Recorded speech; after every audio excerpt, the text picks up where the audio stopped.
देखो बिगाड़ना नहीं, वैसे तो मैं कोर्ट मैरिज भी कर सकता हूँ, लेकिन मैं ऐसा करना नहीं चाहता। इससे तुम्हारी पोजीशन वीक हो जाएगी। बस तुम कोशिश करो कि बात किसी तरह तय हो जाए, क्योंकि अगर मेरी बीवी को भनक भी पड़ गई ना इस बात की, तो फिर मेरे लिए बड़े मसाइल पैदा हो जाएंगे।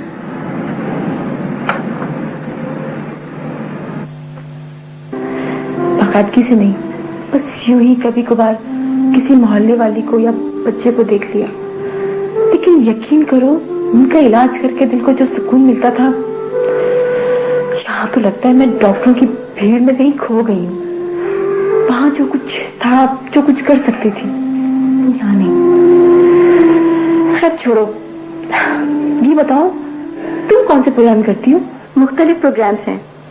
शहरों में तो टीवी ने रेडियो की अहमियत ही खत्म कर दी है। देहातों में अलबत्ता हमारे प्रोग्राम अब भी पसंद किए जाते हैं। हाँ, ये बात तो है। मेरे दादा साईं भी रेडियो सुना करते थे, बल्कि गांव में शायद हर घर में रेडियो सुना जाता है और शौक से सुनते हैं। अरे हाँ सबा, रेडियो पर सेहत से मुतालिक भी कई प्रोग्राम्स होते हैं। अगर तुम चाहो तो कोई इस तरह का प्रोग्राम कर सकती हो। अब मैं कैसे करूंगी, मुझे तो कोई एक्सपीरियंस ही नहीं है। क्यों? डॉक्टर की हैसियत से और इस तरह जो गांव वालों के लिए तुम सोच रही हो, वो बात भी पूरी हो जाएगी। और रहा सवाल एक्सपीरियंस का, तो ये तो कॉन्फिडेंस की बात होती है, वो तुम में है, तुम कर सकती हो।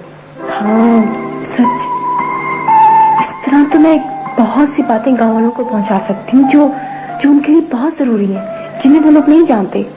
सच इफत, अगर ऐसा हो जाए तो बहुत अच्छा है। हो जाएगा। तुम ऐसा करना, किसी दिन रेडियो आ जाना। नहीं, पहले मुझे फोन कर लेना, मैं प्रोग्राम मैनेजर से तुम्हें मिला दूंगी, फिर तय कर लेंगे। Oh thank you इफत। अरे थैंक यू की क्या बात है, उन मासूम लोगों के लिए तो ये सब करके मुझे भी खुशी होगी। डॉक्टर, बेड नंबर 12 की रिपोर्ट्स आ गई है। अच्छा तुम चलो, मैं आती हूँ। तो फिर तुम आज चली जाओगी? हाँ, फोन पे राब्ता रहेगा। Okay okay, take care. चला फिर खुदा।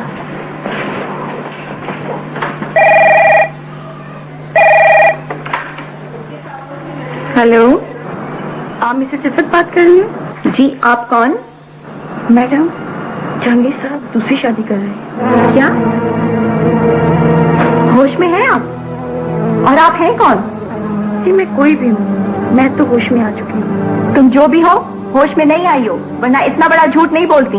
मुझे कोई जरूरत नहीं कि झूठ बोलने के लिए मैं आपको हॉस्पिटल फोन करती हूँ। वो अपनी सेक्रेटरी आसमा से शादी कर रहे हैं और मैंने आपसे हमदर्दी महसूस करते हुए आपको इत्तला कर दी। अब आप यकीन करें या ना करें, आपकी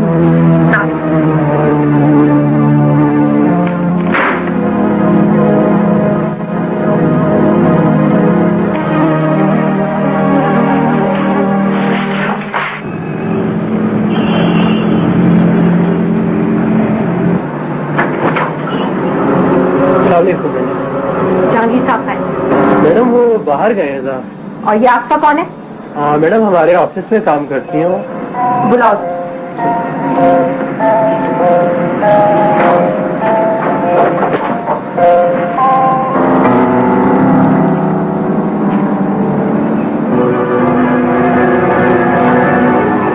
जी फरमाइए। मुझे जानती हो? जी नहीं, मैं मिसेस जहांगीर हूँ। जी मैडम। कब ज्वाइन किया तुमने? जी मैडम, ज्यादा अर्सा नहीं हुआ, बस थोड़ा सा। थोड़े से अरसे में कारगुजारी तुम्हारी काबिल सताइश है। जो काम लोग लंबे अरसे में नहीं कर पाते, वो कर डाला तुमने। क्या समझती हो तुम? मेरी आंखें और कान बंद हैं।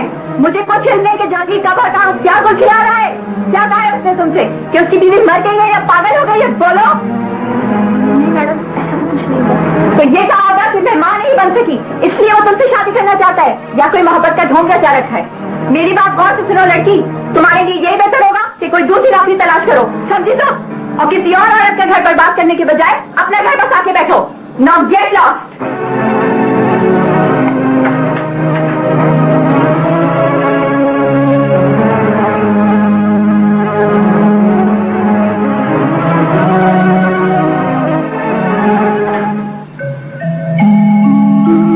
तुम्हारी बात समझी नहीं बेटा। तो दरअसल आने जाने में काफी प्रॉब्लम होती है, बेटा ड्राइवर है, गाड़ी है, फिर क्या प्रॉब्लम? वो तो है पुप्पो, लेकिन इतनी रात को जाना, सुबह इतनी जल्दी आना, ड्राइवर बेचारा भी तो। सबा, ड्राइवर का तो काम ही ये है, तुम उसका नहीं, अपना प्रॉब्लम बताओ। वो मैं चाह रही थी कि अगर मैं हॉस्टल शिफ्ट हो जाऊं तो। ये क्या बात हुई सबा? तुम गैरों जैसी बातें करने लगी हो। तुम्हें यहाँ कोई तकलीफ है? नहीं पप्पू, अपने घर में भला कैसे तकलीफ हो सकती है? मैं तो इसलिए कह रही थी कि वो जो पेशेंट है, खास मेरे जो हैं, हॉस्टल में रह के मैं उन्हें किसी भी वक्त चेक कर सकती हूँ। आप मेरी बात समझ रही हैं ना? हाँ बेटा, लेकिन एक डॉक्टर की अपनी भी कोई जिंदगी होती है। नहीं पप्पू, मैं सिर्फ एक डॉक्टर हूँ और आप जानती हैं कि मेरी अपनी कोई जिंदगी नहीं। टेक इट इजी बेटा, टेक इट इजी। भाई सबा की ये बात तो बिल्कुल माकूल है। हॉस्टल में रहकर वो पेशेंट को किसी वक्त भी चेक कर सकती है। कैसी बातें करते हैं हासिम? हॉस्टल की और घर की लाइफ में जमीन आसमान का फर्क होता है। और फिर इसे सुकून भी तो चाहिए ना। मेहरो, तुम अपनी एक्साइटमेंट तो याद करो। याद है जब शुरू में ज्वाइन किया था तो ना मेरे काम याद रहते थे और ना घर के। सारा दिन मरीजों की बातें करती थी, यहां तक के बच्चों को भी मरीजों की कहानियां सुनाया करती थी। Stop it Hasan. सच पप्पू, असल बात यही है कि मैं बहुत एक्साइटेड हूँ। सच कह रही हो? पक्की बात? कोई और बात तो नहीं? नहीं, सच। ओके। Thank you. जीती रहो। तुमने घर को कभी घर समझा ही नहीं। और भी औरतें हैं जो जॉब करती है, मगर घर बना के रखती है वो। घर इंसानों से बनता है जहांगीर, चार दीवारी को घर मत कहो। तुम सुबह के निकले रात के वापस आते हो। कभी तुमने घर में दिलचस्पी ली? कभी पूछा कि मैं शाम से लेकर रात तक अकेली कैसे रहती हूँ? कभी तुमने ये गौर किया कि मेरी भी कोई जरूरत है? और ये वक्त इन फजूल बातों का नहीं है। और आज अगर मैं इस मुकाम तक पहुंचा हूं तो इसका सबब भी तुम हो, तुम्हारा रवैया है। हाँ, सबसे आसान बहाना तलाश रहे हो। लेकिन याद रखना जहांगीर, मैं तुम्हें ऐसा नहीं करने दूंगी। तुम कुछ नहीं कर सकती, इसलिए कि ये मेरा फैसला है और मैं एक ही बार फैसला करता हूँ। हाँ, अगर तुम ये नहीं चाहती कि तुम वाकई अकेली हो जाओ तो खामोश रहो। धमकी दे रहे हो? हाँ, तुम लोगों के पास देने के लिए और होता ही क्या है सिवाय धमकी के?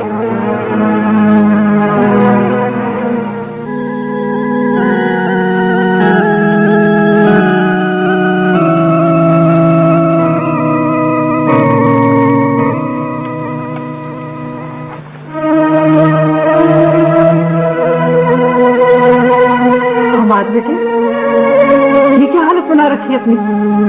क्या हुआ है तुम्हें? थक गए हो मामा, बहुत ज्यादा थक गए। किस बात है बेटा? अकेले जंग लड़ना कब आसान होता है, वो भी अपने आप से। मैं ये समझता था कि मैं जीत जाऊंगा,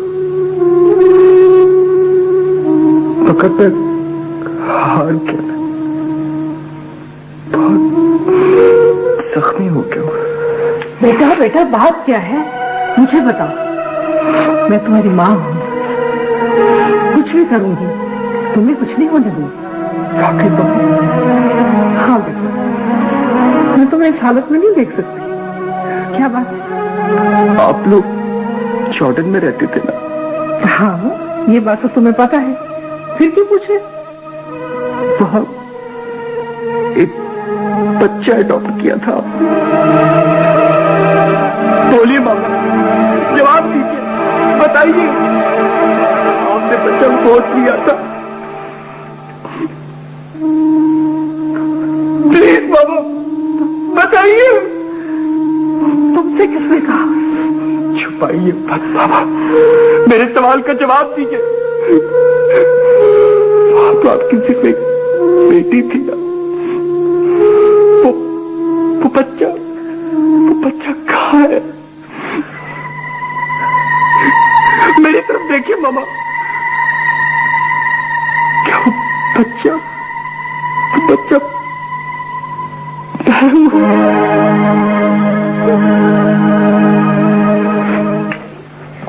बस ठीक है, रहने दो।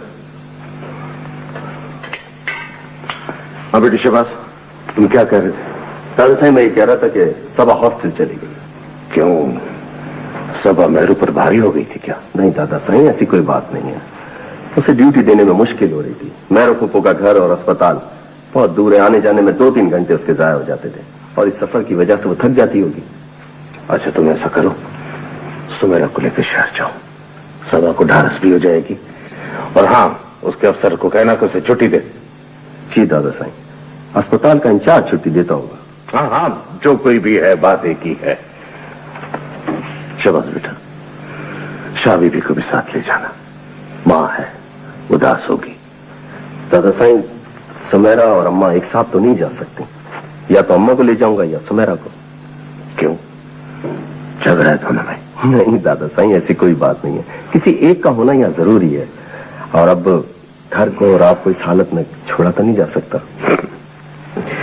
हमारी तो खैर कोई बात नहीं बेटा, अलबत्ता घर का मसला है। ये शौकत कहाँ है? वो पटवारी साहब के पास अभी वापस नहीं आए। दादा साहब, खूब का कम पिया करें, वैसे भी डॉक्टर ने मना किया है। खुश?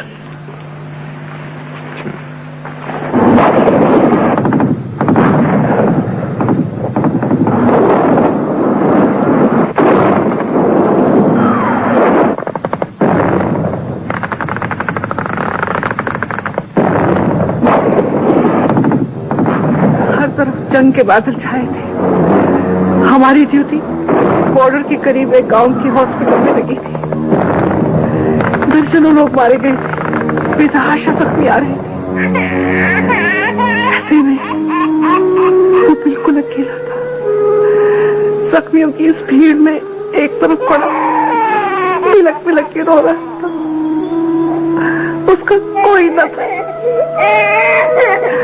हर तरफ मालूम करने के बावजूद ये मालूम ना हो सका कि उसके वालिदैन कौन थे, कहाँ थे और किस हाल में थे। मेरी जगह कोई भी होता तो उसका कलेजा फट जाता।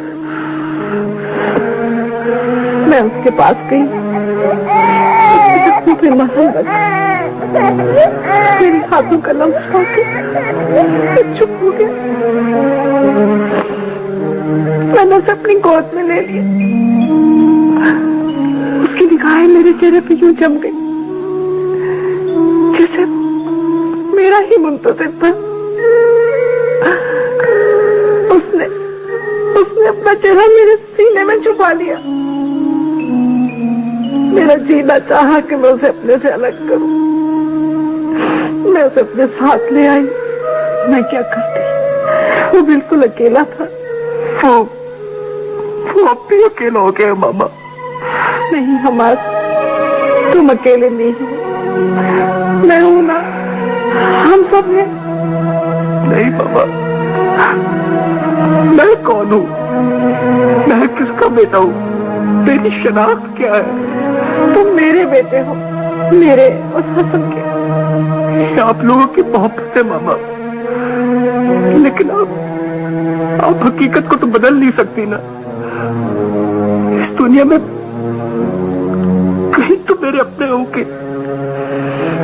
हम जितना अर्सा वहां रहे, हमने तुम्हारे वालिदैन को तलाश किया, अखबारात में इश्तिहारात दिए, तस्वीरें छपवाई तुम्हारी, उन्हें बताया कि तुम हमें किन हालात में और कैसे मिले थे, तुमने कैसे कपड़े पहन रखे थे।